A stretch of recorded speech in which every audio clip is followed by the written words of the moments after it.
All right, friends, exciting times here. We are at the Fort Lauderdale International Boat Show here with Keith Privott. Good to meet you, Keith. Captain Edwards.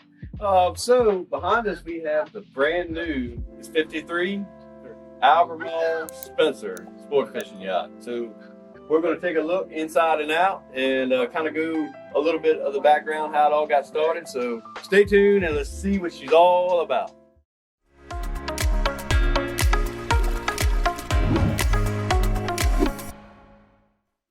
All right, Keith, so we're here in the master stateroom. Got to tell you, I'm impressed. Everywhere I look, I'm impressed. So tell us a little bit about what we got going on here. Well, queen island berth here, so you're able to walk around both sides able to get to the headboard. But in this particular boat, he wanted a lot of rod storage. Right. So if you see the rod storage cabinets up here, this cabinet, in fact, goes all the way back to this bulkhead. So we're right at 10 feet long. So you've got an extra 3 or 4 feet behind this door. There are some longer rods that you need in your spread that a lot of times have no place to go. Exactly. So we have rod storage up on the bridge, and we see that for the majority of your trolling gear, but for smaller dink rods that you can get down the hallway easily, right, it's a good place to store those. Yeah. Okay. And we've got plenty of closet storage here with a bunch of drawers. And then we've got our master head here. And as I see, there's a nice size shower in there, toilet, and a nice size sink. I mean, I got to tell you, man, I could live here permanently. Yeah. So. Well, when we laid the boat out, the majority of your time is spent in the cockpit on the bridge or in that salon. Right. So it was really important for us to have a large salon area, make the boat feel open when you walked in. And it's kind of like you make do with everything beyond that. And I think we've done a really good job of utilizing all the floor space we can get. But at the same time, the majority of the times when you're down here, you're coming down here to bunk. That's right. You're not going to spend a ton of time down here. So we try to make it as comfortable as possible and make use of all this floor space. And there's a nice area here where you can be private, you can shut the door. That's the problem with a lot of these V-berth style staterooms is there's not a lot of room to get dressed. You know what I mean? When you shut the door, you're still all jammed up, but there's a nice area here where you could be private and get dressed and then be in and out of the bathroom. So it's got a good flow. I like it. Well, thank you. So as we come down the hallway, working our way back out of the boat, here on the porch side, we'll have a guest head. Is that right? Correct. And then we have another stateroom here, and then another stateroom here. This one has 2 bunks in it. What does that one have there? Single bunk in this one. Okay. And that was owner preference. Okay. So again, semi-custom. Right. So in this particular room, we can do double bunks just like you see in this room. In this case, rod storage was important. We mentioned that in the master. Yeah. We also have a rod cabinet here. So in lieu of a second bunk, he decided to do a rod locker above and a single bunk below. Now, all these bunks have a lot of storage underneath as well. Again, trying to make use of all the space. Like your master actually has, it's an electric cylinder that opens that bunk up. So you at the push of a button, you're under that bunk for storage. Here, you pick up your mattress and the whole entire bunk below it is open for storage. That's awesome. So again, every inch being utilized. Right. Yeah. Right. That's awesome. So you mentioned something about a hatch in here that was kind of, special that everything was housed in. Tell us a little bit about that. Well, as far as maintenance, over the years, we've been the one working on these boats. Right. So it's important to us to get access to everything and do it in a way that is as easy and as quick as possible. So we dedicated a pump room under the step-down galley, which is about 34 inches of headroom in there. So you can actually get in there and sit down and work, but that's all your serviceable items. So we're running a central raw water system on this boat, where we have essentially one raw water system that feeds all of our raw water components. Really? So your 4 air conditioners, your ice maker, your seakeeper, water maker, they're all in a loop. It's a closed loop, so it's basically cycling water through and dumping it back out. Wow. And it flows anywhere from 24 to 30 gallons a minute. All right, so we're in the galley now. Tell us a little bit about how this is laid out and what your thoughts were. So again, we try to make use of all the space. We took the galley and actually pushed it up forward in the brow of the boat. Right. With a sport fisher, that brow where it sweeps down, because you're continually getting shorter, a lot of times that's wasted space. So in this case, we did one single step down into the galley, but we were able to push all these cabinets forward under the brow. And these cabinets, you see about 10 inches extended here, but these cabinets actually go beyond that bulkhead. So they're recessed into the bulkhead. So they're deeper than they appear, but we were able to push them back, get us more counter space here, open up the floor a little bit. And here we have basically 2 units that are combination refrigerator and freezer units. So you've got plenty of food and ice storage. Yeah. A nice large countertop here to work with, a bar for entertaining with stools on the opposite side of it. But at the end of the day, what we want to do is open this entire salon and make it feel like it's bigger than a 53-foot boat and still have a really functioning galley. The woodwork here and the veneer work is beautiful. Tell us about what kind of wood that is. That's a walnut. So we decided to do a horizontal grain walnut, and with the lighter wall coverings and lighter fabrics, we decided to do something that was a little bit more dramatic and a darker wood. In years past, we've used teak, we've used cherry, a little bit of everything, but this walnut just is a really rich wood that kind of accents some of the lighter tones in the boat. We decided to do horizontal grain just because we love the way it looks. I love it too. And you can see they did take care. I mean, like, not a lot of people notice this, but the grain goes throughout the cabinets. You know what I mean? It's one sheet of veneer on, the whole cabinet, and it turns the corner. It's just, a lot of people don't pay attention to the detail and things like that. And I do. And I've seen that throughout the boat, so that's you guys did a great job on that. Thanks. So we have a sink here. What's that there? 2 burner stovetop. That's awesome. So we recess that in so you don't lose your countertop. Right. We also have a safety device in it. So if somebody puts this, set this down and it's hot, it shuts it off immediately. Wow. So you try to think of everything. You can't think of everything, but you try to lay it out. For instance, you got receptacles over here that are far away from your cooktop. So when you start looking at housing codes and things and how everything is set up, you kind of have to apply the same thing in the boat industry too. Right. All right, so in this model, there's a cabinet here by the door, but they have it set up as a wet bar, right? Correct. It has a little ice maker in it and some storage there. Is there an ice maker in there? There is. And there's some storage there for your drinks, your liquor bottles and stuff like that, but that also could be rigged up for tackle storage, correct? It could be, and that's the beauty of it is every owner is going to want something a little bit different. So you have kind of a base cabinet design. We do everything on CAD and cut on CNC as well, so it's just a matter of modifying the drawing and modifying how you want to lay it out. The base cabinet itself is the same, but that can be complete tackle storage. Another thing that we're using for tackle storage, the sofas open up, so there's storage under all those sofas. And if you're pulling in, dredges and larger chains and things that typically just take up a lot of room, Right. Open the door, toss those right to the sofa. Yeah, it's nice. We're here in one of my favorite places where it all goes down, the cockpit. Tell us a little bit about how this is set up and the different options. Sure. So first and foremost, clean and uncluttered.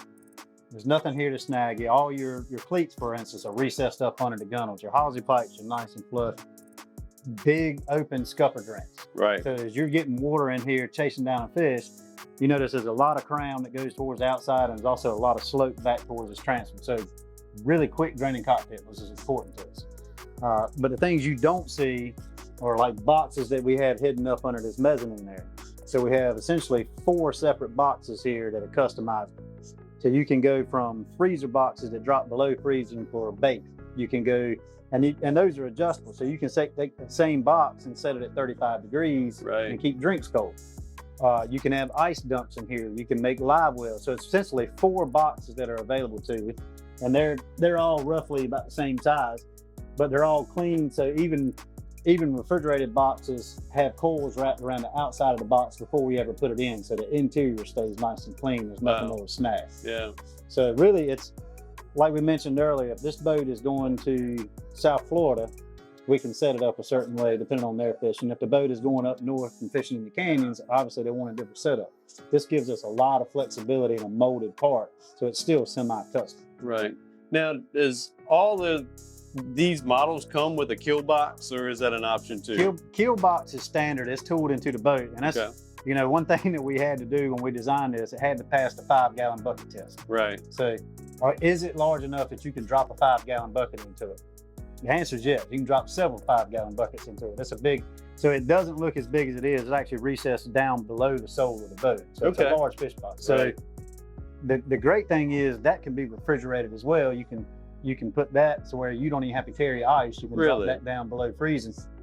It can be set up as a live well. If somebody's a big live bait fisherman, it can be set up as a kill box. It can actually do all three, so that you have a lot of flexibility there. That's awesome. The big door there in the back for your big blue marlins or your big bluefin tunas. That's what I like. Tell us a little bit about what's going on over here underneath of the ladder.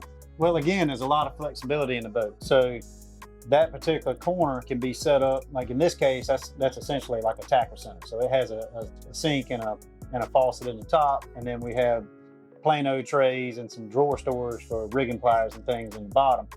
Hole 2 is actually going to have a grill set up there, so it'll be a cockpit grill, and they'll have tackle storage there as well. Right. And in this particular boat, we're going up to the bridge under the overhang.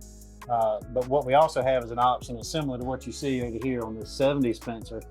We have the ability to come up the back of the bridge. Okay. So, you know, there's advantages and disadvantages to both. I prefer the ladder going up the back side of the bridge simply because if you're running, you're facing in that direction. It feels a lot safer crawling up and down that bridge. It also opens up all your floor space up there. Right.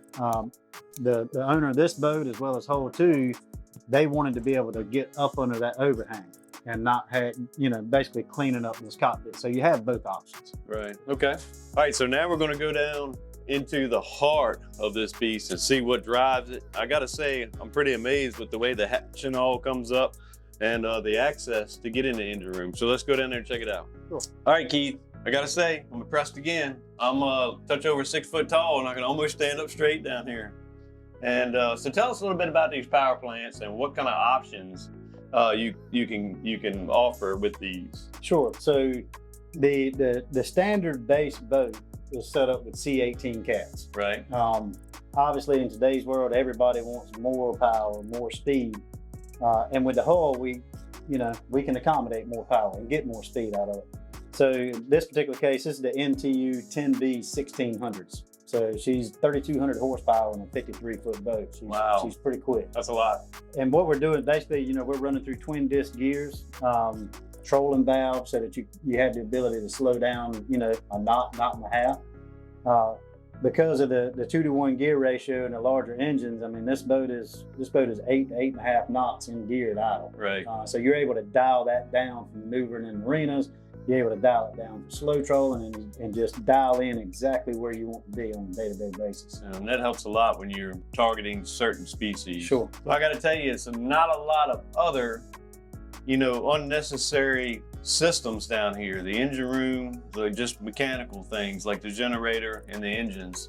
I think that's great, because it really simplifies everything and makes it a lot cleaner look. And everything's so nice and clean and well placed down here. Tell us a little bit about the generator system here. So in this particular boat, that's a 21 kW genset, sound shield, so that when it's running, you're standing over top of it. It's nice and quiet in the helm area. Right. So 17 kW is standard on the boat. We can obviously up that to like the 21 you see here, but it 70 amp shore power, 70 amp power service offshore. In this particular boat, because we don't have any floor boxes, we have a sealed cockpit, so it allows us to have a machinery tunnel that goes to the back. So that's accessing all your running gear, it's accessing the Seakeeper 9 back there. Your fuel valves, basically we have twin 550-gallon tanks under the cockpit, and we tie those with a crossover. So you can fuel the boat from either side or both sides if you're in a hurry. Which if you've seen, typically, even after a day of the tournament or a day offshore when everybody's lined up at the fuel dock, right? Even if you're able to load from one side, you unscrew your fill from the other side and it becomes a 2-inch vent. You can let it roll, even on a high-speed pump. If you're really in a hurry and you got boats backing up, take a second hose, dump it in the other side, and you can quickly fill up both tanks from either side of the boat. That's awesome. All right, so we're up here on the bridge. This is the part that excites me too. Where all your electronics are, gauges, where the captain does all his work. Tell us a little bit about thought process that was put into that and what we have here. So as far as we did a center island helm like this, so you can access the entire bridge all the way around, so you're not always playing that game of the captain having to move out of the way for the next person to come around. Right. So it allows you to stay at the helm and everybody move around you, and you stay unbothered here. That's right. So it's your territory. As far as the flats up here, we went with a matte finish on this so that you don't have a lot of glare in your face. We recessed everything into that matte finish, keep everything nice and clean, easy to maintain. And then all this is dimmable at night, your switches and everything. So if you're running at night or in low light and you want to pull all that light down, you can dim this entire display here. Right. And then overhead, we're running our MTU displays. We're running just a repeater 7-inch screen up here, whether you want it for autopilot or your Seakeeper or whatever you want to network in, you can bring that up top as well. Right. And then inside your boxes, so basically your VHF on each side, your start-stop panels, your bow thruster controls, you know, some of your secondary items that you don't have to get to all the time are located inside these boxes. Close them up at the end of the day, everything stays nice and protected and cut. I like it. Palm Beach controls here. What brand are they? We get these from the bow thruster manufacturer. So if you notice, the buttons that are in here control the bow thruster as well. Right. So when you're up in a dock and you get a stiff tide or a wind against you and you get in a tight spot, you never have to take your hands off the shifter to be able to control the boat. You can integrate the bow thruster and shifters all in one. That's a nice feature. I like the flow. I like the way the chairs are set up. Now I gotta say, I see a familiar stamp on this boat, and it's that right there. Salty Penny. He's the same one that did all my canvas work, my curtain work there, and all my upholstery. Yeah. One of the best in the business. Absolutely. Matt Penny, top notch. So he was excited about this project. He's kind of come on board with us recently. So he's doing our larger boats, like our 36 and 41 inboard boats. And obviously he was excited about this. The canvas is top notch. Yeah. Nice and tight, clean. I mean, even on a rough day, she's nice and dry. Yeah, not to mention he's just a hell of a nice guy. He really is. He's just cool to hang around with. And so he was excited about the project because he was able to, let me do this with the cushion, let me put some leg roll here, and he gets excited about it. Even to the point where, our cushion up forward, he built the first one, came and put it in. He said, I don't like it. That's him. I don't like it. I'm redoing it. So he comes back with another one. Obviously, he in his mind, if he puts his name on it, he wants it to look good and perform well. As any good craftsman should be. Yeah. You know what I mean? It's kind of crazy in today's world. Craftsmen are a dying breed, but it's good to know that there's still some people in the world that really take pride in their product and in their work. Oh yeah. And he's one of them. He is, absolutely. And apparently, Albemarle and Spencer, they're top notch when it comes to being craftsmen too. And we can't thank you enough for having us on the boat today and showing us around. It's truly a work of art, and one day I'll be lucky enough to be able to run one of these or own one. So I'd love to put you in one. All right, thank you, Keith. Can't thank you enough, bud. Yes, sir. And you guys, don't forget, we're at Pirates Cove Marina, Speed Ox at 92. Come on and go fishing with us aboard the Speechless. We'd love to have you. Bluefin season's coming up this winter, and hopefully there's going to be a lot of giant bluefin tunas around. So hopefully we'll see you then. Everybody stay salty.